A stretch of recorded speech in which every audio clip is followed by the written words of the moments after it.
Hey guys, இன்னைக்கு இந்த வீடியோவில் நம்ம என்ன பார்க்க போறோம்னா ஒரு முக்கியமான அப்டேட். நான் வந்து நியூசிலாண்டில் வந்து மாஸ்டர் ஆஃப் ஐடி வந்து படிக்கிறதுக்காக வந்திருக்கேன். ஸோ இந்த வீடியோவில் வந்து நம்ம கூட என்ன யார் கெஸ்டாக இருக்காங்கன்னா சுபிக்ஷா வந்து என்னோட கிளாஸ்மேட். சுபிக்ஷாக்கா எப்படி இருக்கீங்க? நல்லா இருக்கீங்களா? ரொம்ப நல்லா இருக்கேன். நீ எப்படி இருக்க? நான் ரொம்ப நல்லா இருக்கேன். நீங்க பத்தி உங்களை பத்தி இன்ட்ரோ சொல்லுங்க. என் பேர் சுபிக்ஷா. நான் வந்து மாஸ்டர் ஆஃப் இன்ஃபர்மேஷன் டெக்னாலஜி வைக்கேட் யூனிவர்சிட்டியில படிக்கிறேன். எனக்கு வந்து கோர்ஸ் ஸ்டார்ட் ஆகி ஒரு 3 வீக்ஸ் ஆச்சு. பட் நான் நியூசிலாந்து வந்து ஆல்மோஸ்ட் ஒரு 1.5 months ஆக போகுது.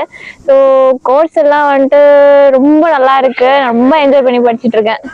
ஓ நைஸ்க்கா. உங்க நேட்டிவ் உங்களோட யூஜிலாம் எங்க படிச்சீங்க? நான் வந்துட்டு பேசிக்லி ஃப்ரம் முடுமல்ஹெட். நான் யூஜி வந்துட்டு பஹாலியம் காலேஜ் பொள்ளாச்சியில படித்தேன். அங்கேயும் பேச்சுலர்ஸ் ஆஃப் ஐடி படித்தேன். இப்போ வந்துட்டு இங்கே மாஸ்டர்ஸ் ஆஃப் ஐடி படிக்க வந்திருக்கேன். ஓ நைஸ்க்கா. அப்புறம் வந்து உங்களுக்கு நியூசிலாந்து இப்போ வந்திருக்கீங்க, உங்களுக்கு எப்படி இருக்கு? அந்த இந்தியால இருந்து இப்போ நியூசிலாந்து டிரான்சிஷன் ஒரு 1 month என்ன மாதிரி ஃபீலிங் இருக்கு? ஆக்சுவலி வந்துட்டு எனக்கு விசா அக்டோபர் மாசத்துலயே கிடைச்சிருச்சு. நான் எப்போ வருவேன் அப்படின்னு சொல்லிட்டு ரொம்ப எனக்கு பேக்கிங்ல எல்லாம் ரொம்ப இன்வால்வ்டா இருந்துச்சு. இந்த பேக் பண்ணணும், ட்ராலி வாங்கணும், அப்புறம் பேக்கிங்ல போச்சு. ஒரு லாஸ்ட் 1 week ஆகும்போது ஹோம் சிக் ஆவேன் அப்படின்னு சொல்லி நினைச்சேன். பட் எக்ஸைட்மெண்ட்லயே வந்துட்டு நியூசிலாந்து வந்துட்டேன் அப்படியே. ஸோ எனக்கு பெருசா ஹோம் சிக் இல்ல. இங்க நியூசிலாந்து வந்ததுக்கு அப்புறம் எப்படி இருந்ததுன்னா, டிராபிக் ரூல்ஸ் வந்து ரொம்ப டிராஸ்டிக்கான சேஞ்ச் இருக்கும். நம்ம எல்லாம் வந்து இந்தியால பார்க்கும்போது ரேண்டமா எங்க வேணாலும் ரைட்ல போலாம், லெஃப்ட்ல போலாம். ஆனா இங்க வந்து கரெக்டா ப்ராப்பரா லைன் வந்து ஃபாலோ பண்ணும். அந்த மாதிரிலாம் சில டிரான்சிஷன்ஸ். அப்புறம் நம்ம இந்த யூடியூப் வீடியோல பாக்குற மாதிரி ரெட் போட்டாங்கன்னா ஸ்டாப் அந்த அமுத்திட்டு தான் அப்புறம் போகணும். அந்த மாதிரிலாம் நிறைய சேஞ்சஸ் இருக்கு. பட் சூப்பரா இருக்கு ஆக்சுவலி. ஓ நைஸ்.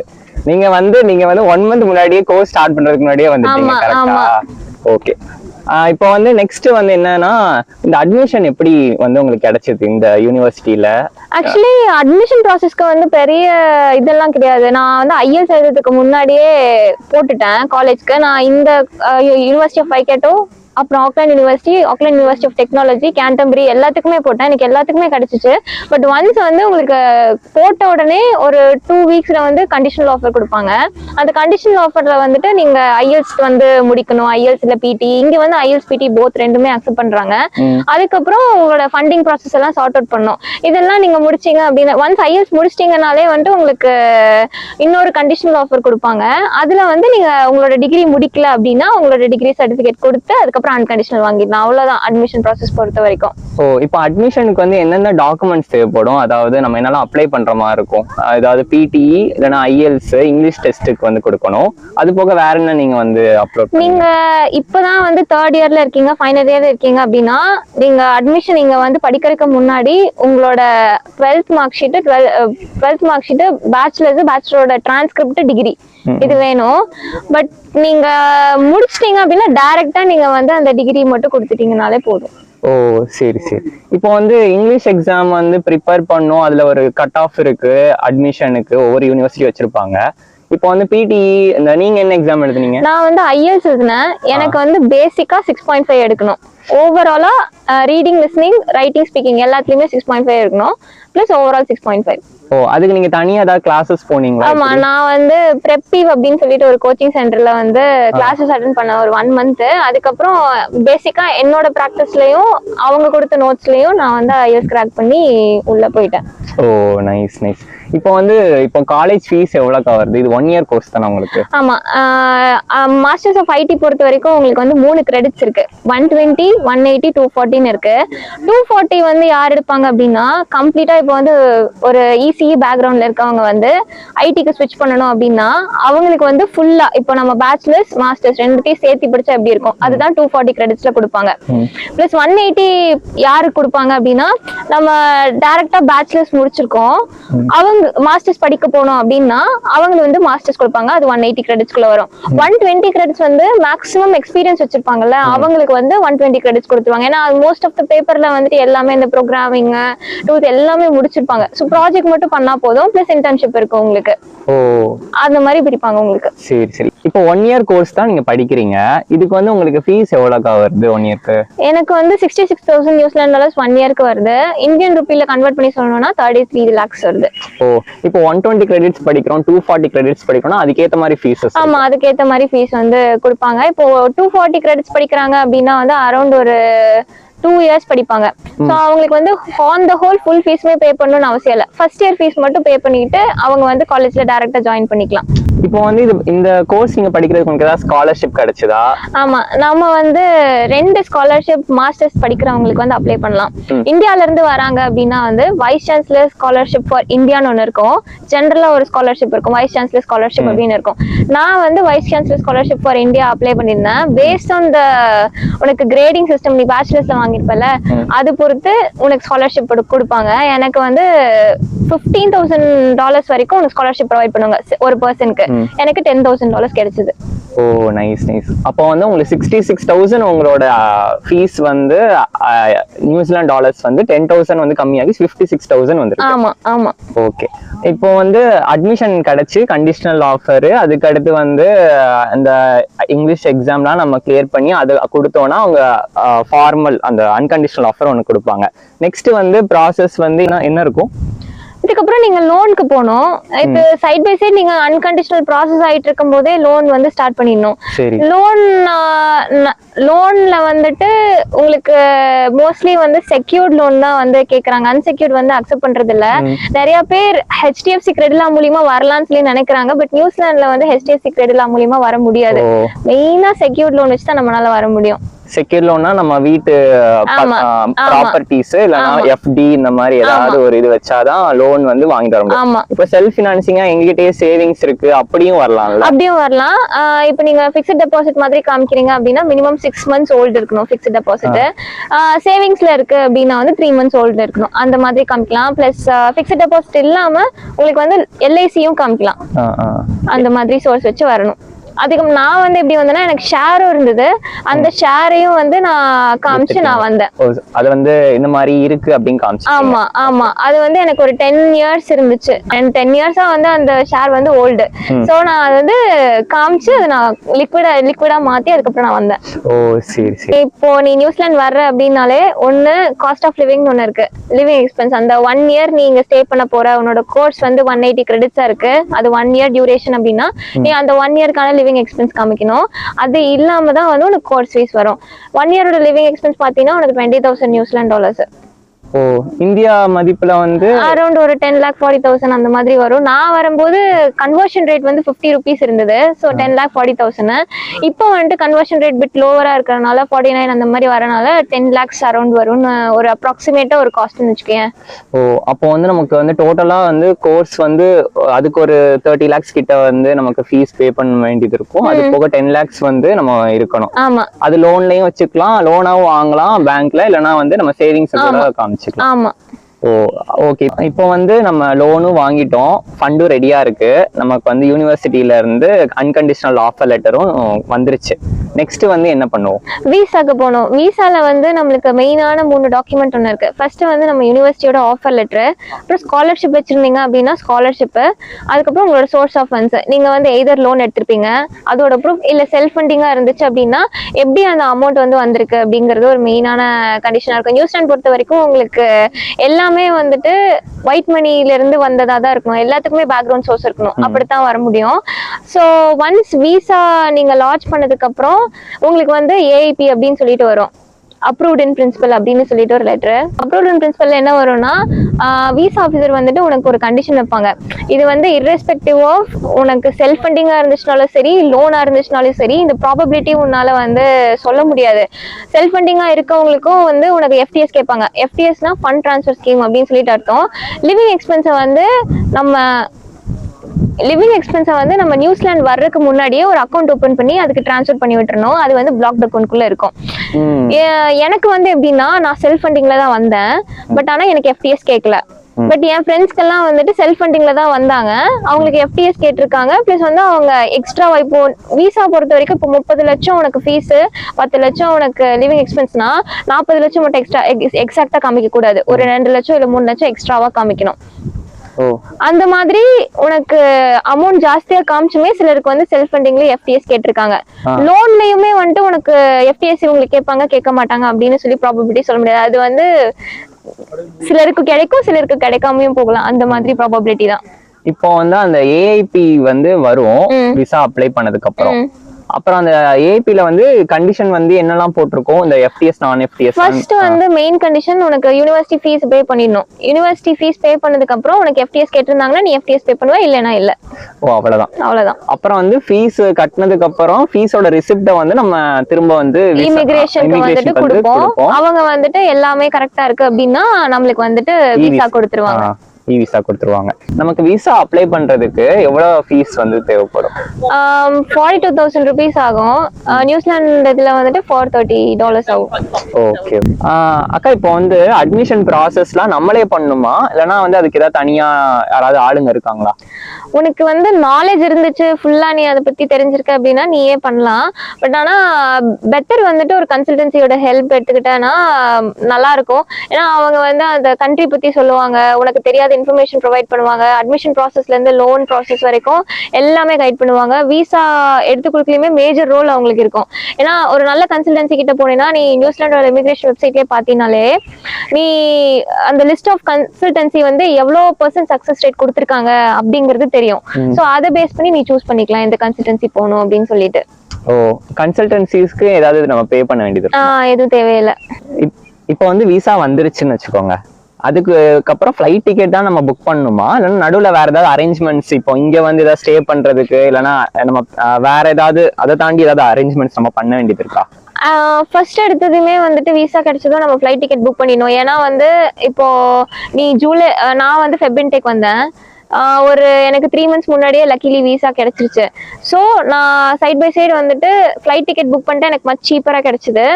அதுக்கப்புறம் நான் யூனிவர்சிட்டி மூலியமா வந்துட்டு எனக்கு ஷட்டில் புக் பண்ணோம். அவங்களே வந்து ஷட்டில் புக் பண்ணிட்டோம்னா கொண்டு வந்து விட்டுருவாங்க. அது ஒரு 7 days பிஃபோர் நான் வந்து பண்ணேன். மீன்வேல் எனக்கு அகாமடேஷன் ஆர்டர் பண்றதுக்கு ஃபேஸ்புக் மார்க்கெட் பிளேஸ் நான் பார்த்தேன். ஓ ஃபேஸ்புக் மார்க்கெட் பிளேஸ்ல வந்து வீடுலாம் அதாவது ரெண்டோட போட்டிருப்பாங்க, என்னென்ன வீடு இருக்கு அது வந்து நம்ம பார்த்து புக் பண்ணிக்கலாம். ஆமா ஆமா. அப்புறம் வந்து பேக்கிங் பண்றதெல்லாம் எப்படி, ரொம்ப ரொம்ப நிறைய கொண்டு வர வேண்டியது இருக்குமா, அதெல்லாம் இல்ல அவ்வளவுலாம் தேவையில்லை இங்கேயே நிறைய கிடைக்குதா எப்படி உங்களுக்கு? யூஸ்வலி சொல்லணும்னா கேர்ள்ஸ் வந்து நான் பொதுவா நிறைய ட்ரெஸ் போடுவேன். அதனால எனக்கு 45 கிலோ எனக்கு மலேசியன் ஏர்லைன்ஸ்ல கொடுத்தாங்க. எனக்கு 10ல நான் எக்ஸ்ட்ராவா தான் போட்டுக்கிட்டேன். பட் மெயினா வந்து நம்மளோட ஸ்பைசஸ், அதுக்கப்புறம் இங்க வந்ததுக்கு அப்புறம் தோணும் ஐயோ முறுக்கு எடுத்துட்டு வந்திருக்கலாமோ அப்படின்னு சொல்லிட்டு அந்த மாதிரி இந்த கொஞ்சம் பலகார ஐட்டம்ஸ் எல்லாம் எடுத்துட்டு வந்துட்டோம் அப்படின்னா ஒரு 1 வீக்குக்கு வந்து செட்டில் டவுன் ஆகிறதுக்கு ஈஸியா இருக்கும். இந்த மேகி ஓட்ஸ் அந்த மாதிரி எடுத்துட்டு வந்துட்டோம்னா இந்த 1 வீக்ல வந்துட்டு நம்மளுக்கு அந்த வந்து பேங்க் வந்து சால்வ் பண்ணணும், டிரான்ஸ்போர்டேஷனுக்கு பார்க்கணும், பக்கத்துல என்ன இருக்கு அப்படின்னு சொல்லிட்டு அதனால வந்து கொஞ்சம் ஹெக்டிக்கா இருக்கும். ஸோ நம்ம ரெடிமேட் ஐட்டம்ஸ் எடுத்துட்டோம்னா கொஞ்சம் ஹெல்ப்ஃபுல்லா இருக்கும். Okay okay. இப்போ வந்து நியூசிலாண்டுக்கு வந்துட்டோம், ஃபிளைட் புக் பண்ணியாச்சு, ஃபிளைட் ஏறியாச்சு, இங்க இறங்கியாச்சு, ஷட்டில் பிடிச்சு நம்ம வந்தாச்சு நம்ம யூனிவர்சிட்டி இருக்கிற பிளேஸுக்கு. இப்போ வந்து நெக்ஸ்ட் வந்து என்ன இம்பார்ட்டன்டான விஷயம்லாம் நம்ம பண்ண வேண்டியது இருக்கு? ஃபர்ஸ்ட் வந்து டிரான்ஸ்போர்டேஷனுக்கு பி கார்டுன்னு எடுக்கணும். ஹாமில்டன்ல பி கார்டுன்னு சொல்லுவாங்க.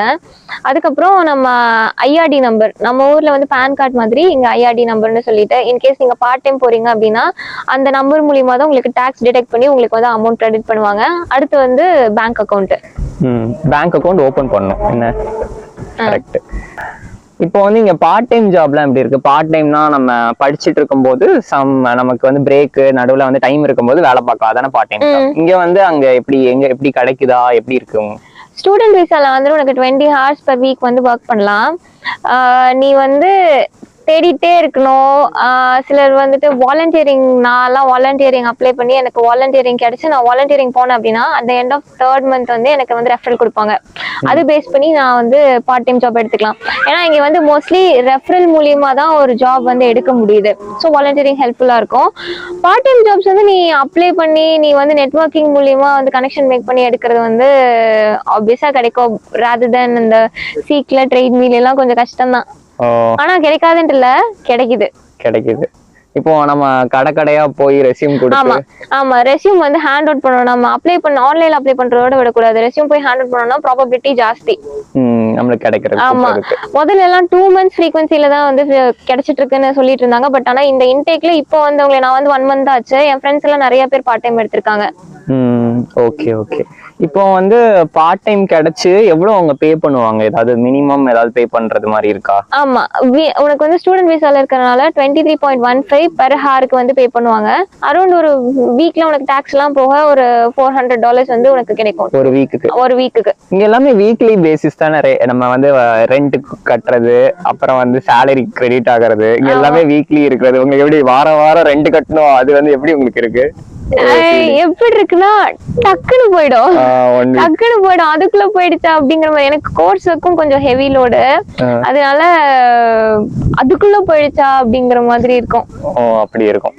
இப்ப கோர்ஸ் வந்து உங்களுக்கு எப்படி இருக்கு? அதாவது பேப்பர்ஸ்லாம் வந்து நம்ம இந்தியால இருக்க மாதிரி படிச்சு மக்கப் பண்ணி எழுதுற மாதிரி அந்த மாதிரி ஒரு சிஸ்டம் இருக்கா, இல்லைன்னா இங்க வேற மாதிரி பண்றாங்க? இல்ல, இங்க கம்ப்ளீட்லி பேஸ்ட் ஆன் அசைன்மெண்ட்ஸ், அந்த ப்ராஜெக்ட்ஸ், பிரசன்டேஷன் அந்த மாதிரி தான் இருக்கும். சில கோர்ஸ் எல்லாம் பாத்தீங்கன்னா உனக்கு ஓப்பன் புக் டெஸ்டே கொடுப்பாங்க. சிலர்ல எல்லாம் அசைன்மெண்ட்ஸ் மட்டுமே சப்மிட் பண்ணி உனக்கு மார்க் வாங்குற மாதிரி இருக்கும். நம்ம எல்லாமே வந்து பிராக்டிகலா நம்ம லேர்ன் பண்ணி தான் படிக்கிற மாதிரி இருக்கும். மக்கப் கிடையாதுங்க.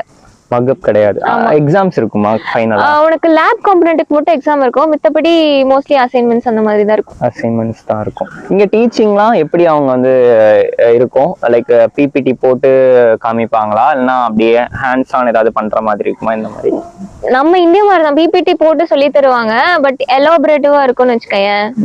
ரொம்ப இன்டராக்டிவா இருக்கும். கிளாஸ் வந்துட்டு நம்ம क्वेश्चन கேட்டுட்டு நம்ம லேர்ன் பண்ற மாதிரி தான் இருக்கும். இங்க வந்து இன்னொரு நான் வந்து ரொம்ப இன்ட்ரெஸ்டிங்கா பார்த்த விஷயம், இங்க வந்து ஒரு 8:30 அந்த டைம்ல தான் இருட்டவே செய்யும். உங்களுக்கு அது வந்து எப்படி இருந்தது? இங்க ஃபர்ஸ்ட் டைம் வந்ததுக்கு அப்புறம் என்னடா இன்னும் இருட்டவே இல்லை, மணி வந்து 8:30 9 போதே அப்படிங்கிற. எனக்கு லிட்டரலா வந்து இந்த டைம் என்ன அப்படின்னு சொல்லி இந்தியால நல்லா ஜட்ஜ் பண்ண முடியும். இங்க வந்துட்டு எனக்கு என்ன டைம்னு பார்த்தாதான் தெரியுது. பிளஸ் வந்து எனக்கு டைம் டக்குன்னு ஓடிடுது. ஒரு நாள் ரொம்ப சீக்கிரமா ஓடிடுது. 9:30ங்கிறது வந்து இப்பதான் ஓரளவுக்கு அடாப்ட் ஆக ஆரம்பிக்குது. அதுக்குள்ள வந்து வின்டர் வரப்போகுது. திரும்பியும் வந்து 5:30க்கு இருட்டிடும், 9:30 இருட்டாம.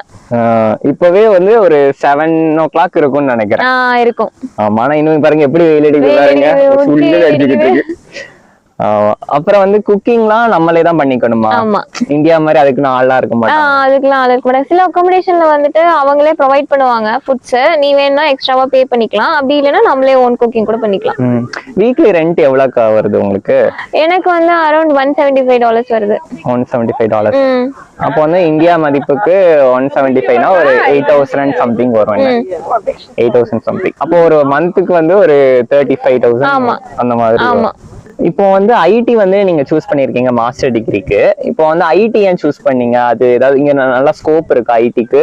எப்படி இங்க வந்து கிரீன் லிஸ்ட் ரோல்ஸ் அப்படின்னு சொல்லிட்டு ஒண்ணு இருக்கு. கிரீன் லிஸ்ட் என்னன்னா, இந்த நாட்டுல வந்துட்டு ரொம்ப தேவைப்படுற பற்றாக்குறையா இருக்க ஆளுங்க வந்துட்டு வந்தோம்னா ஈஸியா வந்து சர்வை பண்ணிக்க முடியும். அவங்க வந்து பிஆர்ஓஸ் டக்குன்னு கொடுத்துருவாங்க. அந்த மாதிரி வந்து IT, mechanical, supply chain management, அப்புறம் கன்ஸ்ட்ரக்ஷன், நர்சிங், அப்புறம் மெடிக்கல் ரிலேட்டடான ஃபீல்டுக்குலாம் ரொம்ப ஒரு ஸ்கோப் நல்லாவே இருக்கு. ஆமா, நீ படிச்சு முடிச்சிட்டேனாலே வந்து உனக்கு ஆப்வியஸா வேலை கிடைச்சிரும். ஓ, இப்போ மாஸ்டர் டிகிரி படிச்சா இங்க அதுக்கப்புறம் எத்தனை இயர்ஸ் இருக்கலாம்? மாஸ்டர்ஸ் டிகிரி படிச்சனா உனக்கு போஸ்ட் ஸ்டடி வர்க் விசா 3 வருஷம் கொடுப்பாங்க. சோ டோட்டலா நீ 1 இயர் படிப்ப, 3 வருஷம் வந்து post study work visa. Post study work visa வந்து கிடைக்கும் 3 இயர்ஸ். அது வரைக்கும் நம்ம எவ்வளவு அந்த 3 இயர்ஸ்மே நம்ம இருந்துக்கலாம், வேலை கிடைக்கிறோ கிடைக்கலையோ இருந்துக்கலாம். பட் வந்து ஒன்ஸ் நீ ஒர்க் கிடைச்சிருச்சு அப்படின்னா நீ, அதாவது இப்ப நான் சொன்னேன்ல 23.15 ஸ்டூடெண்ட் விசால இருக்கும்போது அதை விட வந்து நீ ஜாஸ்தியா ஆன் பண்ண ஆரம்பிச்சிட்ட அப்படின்னா நீ வந்துட்டு விசாக்கு மூவ் ஆயிடலாம். ரெசிடென்ட் விசாக்கு மூவ் ஆயிடலாம். ரெசிடென்ட் விசா பிஆர்க்கு மூவ் ஆயிடலாம். ஓகே. இப்போ வந்து உங்க கிளாஸ்ல நீங்க உங்க கோர்ஸ்ல எல்லாம் எப்படிக்கா? இந்தியன்ஸ் தான் நிறைய இருக்காங்களா, இல்லைன்னா எல்லா கண்ட்ரீஸ்ல இருக்கவங்களும் இருக்காங்களா? எப்படி இருக்காங்க? கலந்து இருக்காங்களா? ஆக்சுவலி வந்துட்டு பாத்தீங்கன்னா இங்க ஏஷியன்ஸ் ரொம்ப பெர்சன்டேஜ் வந்து ஜாஸ்தி. அப்புறம் பாத்தீங்கன்னா கிவிஸ் இருப்பாங்க, அப்புறம் இந்தியன்ஸ் இருப்பாங்க. ஓ, ஏஷியன்ஸ்னா சைனீஸ், ஜப்பானீஸ், இந்தோனேஷியன்ஸ் இருப்பாங்க. கிவிஸ்னா நியூசிலாண்டோட நேட்டிவ் இருப்பாங்க. இப்ப நியூசிலாந்து வந்ததுக்கு அப்புறம் கார் வந்து தேவையா? கார் இருந்தாதான் நம்ம ஒரு இடத்துல இன்னொரு இடத்துக்கு போக முடியும், அப்படி ஏதாவது இருக்கா, இல்லைன்னா அப்படிலாம் இல்லையா? இனிஷியலா பாத்தீங்கன்னா எனக்கு ஒரு பார்ட் டைம் கிடைச்சது. பட் இங்க டிரான்ஸ்போர்டேஷன் வந்து கம்மியா இருக்கறனால நான் வந்து ஒரு 20 மினிட்ஸ்ல அந்த இடத்துக்கு ரீச் ஆயிருவேன்னா நான் வந்து 1 hour முன்னாடியே கிளம்பி போற மாதிரி இருக்கும். டிரான்ஸ்போர்டேஷன் கொஞ்சம் அந்த மாதிரி தான் இருக்கும். ஒரு பஸ் விட்டேன்னா அரை மணி நேரம் வெயிட் பண்ற மாதிரி இருக்கும். ஸோ பெட்டர் ஒரு பார்ட் டைம் கிடைச்சக்கு அப்புறம் ஒரு கார் வாங்கிட்டோம்னா நல்லா இருக்கும். ஓ கார். இப்போ காருக்கு வந்து டிரைவிங் லைசன்ஸ் வந்து இந்தியன் டிரைவிங் லைசன்ஸ் வச்சு நம்ம ஓட்டலாமா? அது எப்படி? இன்டர்நேஷனல் டிரைவிங் லைசன்ஸ் வச்சு நீ 1 இயர் வரைக்கும் ஓட்டிக்கலாம். அதுக்கப்புறம் வந்துட்டு நீ ஓட்டணும்னா ஆப்வியஸா வந்து நியூசிலாந்து டிரைவிங் லைசன்ஸ் எடுக்கணும். இந்தியன் டிரைவிங் லைசன்ஸ் வச்சு 1 இயர் வரைக்கும் ஓட்டிக்கலாம். அதுக்கப்புறம் வந்து நம்ம நியூசிலாந்து டிரைவிங் லைசன்ஸ் வந்து ஆமா. இப்போ வந்து கார் நம்ம வாங்கணும்னு நினைக்கிறோம்னா எவ்வளவு ஆகும்? அதாவது வாங்குற செலவாகும்? ஒரு நல்ல கார் வேணும் அப்படின்னா வந்து 5,000ல இருந்தே ஸ்டார்ட் ஆயிடும். நீ அதோட கிலோமீட்டர்ஸ் எவ்வளவு தூரம் ஓடி இருக்குங்கிறத பார்த்து எடுத்துக்கலாம். மினிமம் வந்துட்டு ஒரு 1,50,000 அந்த மாதிரி இருக்கும்போது நீ எடுத்துக்கிட்டீங்கன்னா ஓகேவா இருக்கும். கிலோமீட்டர்ஸ் ஓடின ஒரு காரை வந்து செகண்ட் ஹேண்டுக்கு அது எவ்வளவு ரேட் வரும்? 5,000ல இருந்தே ஸ்டார்ட் ஆயிடும். 5,000 நம்ம இந்தியா கணக்கு ஒரு 2,50,000 வரும். 2,50,000க்கே கார் கிடைக்குமா? ஆமா. சரி சரி. உங்களுக்கு கிளாஸ்லாம் எவ்வளவு நேரம்க்கா இருக்கும் ஒரு வீக்குக்கு? எனக்கு ஒரு 15 hours. 15 hours. எப்படி கண்டினியூஸா ஒன் டே ஃபுல்லா வந்து இருக்க மாதிரி இருக்காது. ஒரு நாளைக்கு 3 மணி நேரம் 2 மணி நேரம் அந்த மாதிரி இருக்கும். ஓ 1 வீக் 15 hours வந்து அப்போ வந்து எத்தனை நாள் காலேஜ் போவீங்க? எனக்கு 4 days இந்த ட்ரைமஸ்டர்ல இருக்கு. இந்த ட்ரைமஸ்டர்னா அது என்ன? நம்ம ஊர்ல வந்து செமஸ்டர்னா 6 மாசம் சொல்லுவாங்கல்ல, 3 மாசத்துக்கு இங்க ட்ரைமஸ்டர்னு சொல்லுவாங்க. ஓ அப்போ 1 இயருக்கு எத்தனை ட்ரைமஸ்டர் இருக்கும்? 4 ட்ரைமஸ்டர்ஸ் இருக்கும். But mostly 3. இப்போ நம்ம கோர்ஸ்க்குலாம் 3 தான். நம்மளுக்கெல்லாம் 3 தான். ஓகே. ABC ட்ரைமஸ்டர்னு. ABC. ஆமா. நீங்க ஏன்க்கா நியூசிலாந்து சூஸ் பண்ணீங்க? நிறைய கண்ட்ரிஸ் இருக்கு, US இருக்கு, UK இருக்கு, அப்புறம் ஆஸ்திரேலியா இருக்கு. அது நீங்க ஏன் வந்து நியூசிலாந்து பர்టిక్యులரா சூஸ் பண்ணீங்க? நான் வந்து ஃபர்ஸ்ட் கனடா தான் சூஸ் பண்ணேன். கனடா நான் சூஸ் பண்ண டைம்ல வந்து ரொம்ப கிரைசிஸ் ரொம்ப போயிட்டு இருந்தனால சரி UK மூவ் ஆகலாம்னு பார்த்தேன். பட் ஆனா அங்க PR ஆப்ஷன்ஸ் வந்து ரொம்ப ப்ரொலாங்ட் டைம் எடுக்கிறனால சரி அடுத்து என்ன ஆப்ஷன் பார்க்கும்போது ஆஸ்திரேலியா பார்த்தேன். ஆஸ்திரேலியா எனக்கு யூனிவர்சிட்டி எல்லாம் கிடைச்சது. பட் ஆனா ஃபீஸ் வந்து ரொம்ப ஹையர் ரெண்ட்ல இருந்துச்சு. ஸோ என்னோட கன்சர்ன்குள்ள வர மாதிரி இருந்தது நியூசிலாந்து. ஸோ ஆப்வியஸா நான் நியூசிலாந்து சூஸ் பண்ணேன். ஓ நியூசிலாந்து சூஸ் பண்ணி யூனிவர்சிட்டி ஆஃப் வைக்காட்டோல வந்து உங்களுக்கு பிடிச்சது இது இந்த பர்టిక్యులர் யூனிவர்சிட்டியை பிடிச்சது இதுக்கு வந்தது அதுக்கு ஏதாவது ரீசன் இருக்கா? ஆக்சுவலி பாத்தீங்கன்னா இது ஹாமில்டன் வந்துட்டு ஒரு சபர்பு. பட் ரொம்ப பீஸ்ஃபுல்லா இருக்கும். எனக்கு இந்த யூனிவர்சிட்டி என்னன்னு தெரியல, பார்த்தோன்னுமே வந்துட்டு ஒரு ஸ்பார்க் இருந்துச்சு, அட்ராக்ஷன் இருந்துச்சு. அதனால எனக்கு ஆக்லாந்து யூனிவர்சிட்டியில கிடைச்சுமே நான் வந்து இங்கதான் வந்தேன். ஓ நைஸ். ஆமா என்னோட ப்ரோக்ராமும் பாத்தீங்கன்னா ஆக்லாந்து யூனிவர்சிட்டியும் யூனிவர்சிட்டி ஆஃப் வைக்காட்டோ 2 பேரும் கொலாபரேட் பண்ணி நடத்துற ப்ரோக்ராம் தான் வந்து மாஸ்டர் ஆஃப் இன்ஃபர்மேஷன் டெக்னாலஜி. ஓ இங்க வந்து ஃப்ரெண்ட்ஸ்லாம் எப்படிக்கா செட் ஆகுறது? எப்படி எல்லாரும் பேசுவாங்களா? இங்க ரொம்ப ரிசர்வ்டா இருப்பாங்களா? இல்லனா எப்படி இருக்கு உங்களுக்கு? ஆக்சுவலி பாத்தீங்கன்னா உனக்கு ஃப்ரெண்ட்ஸ் ஆகுறது ரொம்ப ஈஸியா தான் இருக்கும். எனக்கே நான் ஃபர்ஸ்ட் ஓரியன்டேஷன் வீக்ல வந்தபோது எனக்கு நிறைய சைனீஸ் ஃப்ரெண்ட்ஸ் இருந்தாங்க, அப்புறம் கிவிஸ் இருந்தாங்க, ரொம்ப ஈஸி. நார்த் இந்தியன் ஃப்ரெண்ட்ஸ் நிறைய பேர் இருக்காங்க. ஸோ வந்து நீ அப்ராட்ல இருக்கேனே ஃபீல் பண்ண மாட்டேன். எப்படி நம்ம ஊர்ல ஃப்ரெண்ட்ஸ் இருந்தாங்களோ அந்த மாதிரி தான் இங்கேயும் ரொம்ப நல்லா இருக்கும். ஓ அப்படியா? ஆமா. சரி சரி. இதுக்குள்ள எல்லா முக்கியமான விஷயத்தையும் வந்து உங்ககிட்ட கேட்டுட்டே நினைக்கிறேன். இதுக்கு மேல என்ன இருக்கு அப்படின்னு எனக்கு தெரியல. நீங்க கெஸ்டா வந்ததுக்கு ரொம்ப நன்றி. தேங்க்யூ. ஓகே கைஸ், இன்னொரு இன்டர்வியூல இதே மாதிரி நான் வந்து உங்களை பாக்குறேன். அது வரைக்கும் டாடா. டாடா சொல்லிருங்க. பை.